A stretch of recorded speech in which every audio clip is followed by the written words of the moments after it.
Good morning, friends. How are you all? Welcome to this wonderful session of physics once again. In our last lecture, before this class, we were talking about the the ray optics, where we have discussed about the reflections, the law of reflection, the refraction, the laws of refractions, how the images are formed, and the numericals based on those concepts. Now today we are going to talk about the second property of the optics, that is called the wave optics. It is again a branch of science or physics which deals with properties of optics, and that is wave optics. Now dear friends, before we start the wave optics, first of all we should know what are waves, and regarding this we have already discussed in our previous classes.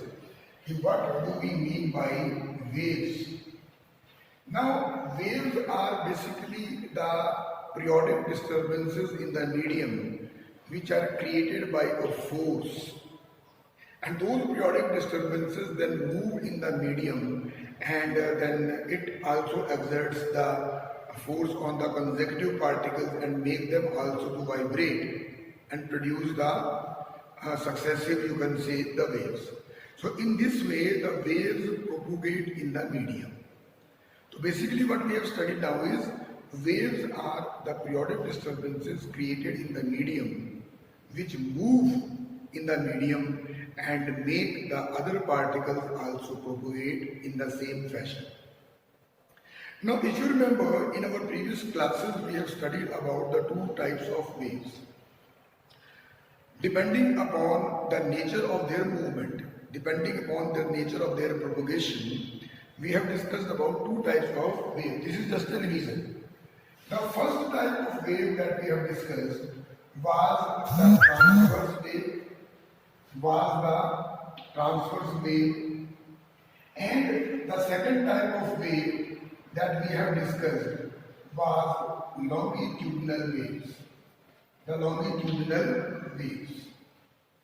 Now we all know that transverse waves basically are the waves which are produced in a medium when the particles of the medium vibrate up and down at right angle in the direction of the propagation of waves.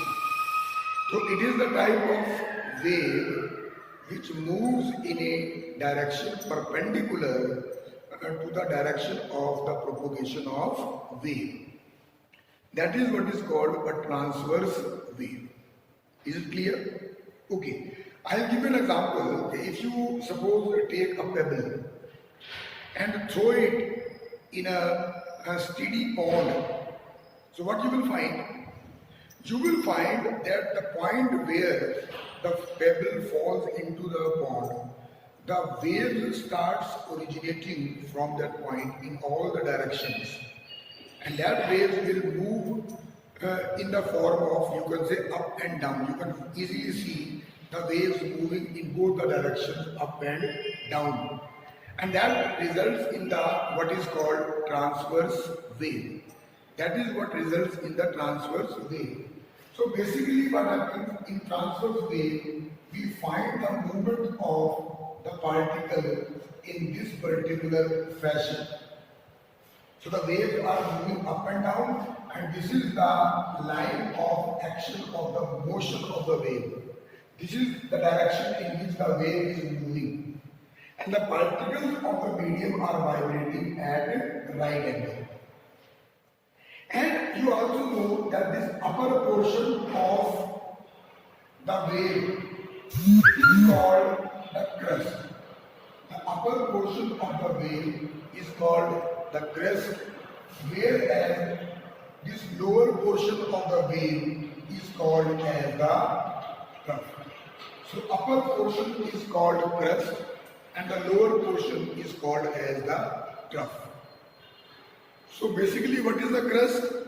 It is the disturbance in the upper side of the line of zero disturbance, whereas the trough is the movement of the particle in the lower side of the line of zero disturbance. So this is how the transverse waves proceed. Next is the longitudinal waves. The waves that we speak out, the wave of sound. So sound also moves in the form of wave, and that wave is a longitudinal wave. Now, in order to understand the concept of longitudinal wave, you can visualize an example. Okay, suppose if you are having a metal scale, iron scale if you are having. Now, if you hold the lower end of the scale just next to what is called the table of your glass, whereas the upper portion is remaining in the air, and when you pluck or when you push or pull the upper end and release it, what you will find, the movement of that scale will be like this. It will move like this, and this will result in the type of movement which we call as a to and fro movement. This is the type of movement which we call as to and fro movement. Suppose this is my table, and I have hold this end of the iron scale, let us say with our thumb, and whereas this portion is up. So when I pull it back and release, what will happen? This scale will start moving like this. This scale will start moving like this. It means it will result in to and fro movement of the blade, whereas the energy which will be generated, it will create the nature of wave which is longitudinal wave. And ultimately it will make the particles of the air move in this particular fashion, where the particles are very close to each other, and after some time the particles are away, and again you all know this. That means a compression will be formed, a rarefaction will be formed, and again the compression will be formed. So it means in longitudinal waves we get the consecutive compressions and rarefactions, and the direction of the propagation of the wave is also in the direction of the vibrations. Here the vibrating particles work at 9 angles. Here the vibrating particles are also moving in the same direction in which the wave is moving. And this is the concept what we have already discussed. Now we will talk about the concept of our present situation. Now if you remember, if you just try to understand that when we talk about the transverse wave, it moves in the form of crust and trough. That means the particles are moving up and down. Now dear friends, in a medium, when the disturbance is created, one thing is very clear, that medium does not comprise of only one particle, isn't it? There will be many particles. There will be many particles. And those particles will vibrate randomly, and accordingly there will be lot of vibrations inside the medium.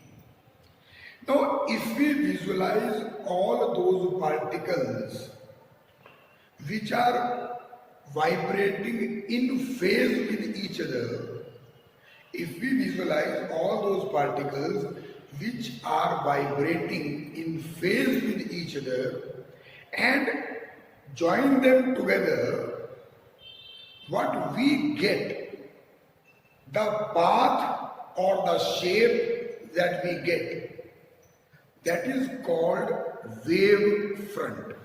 That is called wave front. That means today our topic is what is a wave front. So basically wave front is the locus of all those points in the medium which. So wavefront basically is the locus of all those points in a medium which are vibrating in same phase with each other. Just see, suppose this is a source of vibration, this is a source of disturbance. Obviously, it will originate the waves in all the directions, and all the particles which are in the vicinity will start vibrating because of the force generated by this particle, and they will produce more and more of the waves. Now, if we locate those points in the medium which are suppose vibrating in same phase, suppose these are the points which are vibrating in same phase with each other. So when I join all these points, this will result in the formation of a wave front. So this circle or this ellipse or this particular shape gives you a wave front generated by this particular source of light. Any doubt? Now, dear friends, depending upon the nature of the source of light, depending upon the nature of the disturbance, these wavefront may have different shapes. These wavefronts may have different types. Suppose if the source of disturbance is a point source, if you have a point source, in that case, the type of vibration, because it is a point, so it will produce the waves in all the directions, and that will result in the formation of a spherical wave front. That will be a spherical wave front. It will be a spherical wave front. So when you have a point source, you will get a spherical wave front. Clear? Okay. The second is, if suppose you have a source which is a linear source. Now, if you have a linear source, what will happen? Linear source means, you take an example of a tube light. It is a source of light, but it is in the form of a straight line. So when you have a linear source, it will also, you can say, produce the waves in all the directions. And in that case, what will be the shape? Very good. That will be cylindrical. So the nature of this particular wavefront will be in the form of a cylindrical. So I can write cylindrical wave front. This is called cylindrical wave front. So when you have a point source, you get a spherical wave front, and when you have a linear source, you get a cylindrical wave front. Now suppose if you have a source which is lying at infinite distance. Are you getting my point? Suppose you have a source which is lying at infinite distance. In that case, what will happen? In that case, the source will be producing a type of wave front which we call as plane wave front. That means if the source lies at infinity, in that case we will be getting what we call as plane wave front. What does it mean? Now we have discussed about What are waves? What are the different types of waves? What is a wavefront? And what are the different types of wavefronts depending upon the nature of the source. So today we will stop here, and in our next article we will talk about the remaining concept. So till that time, revise these things and take a very good care of yourself. God bless you, my dear friends. Thank you very much.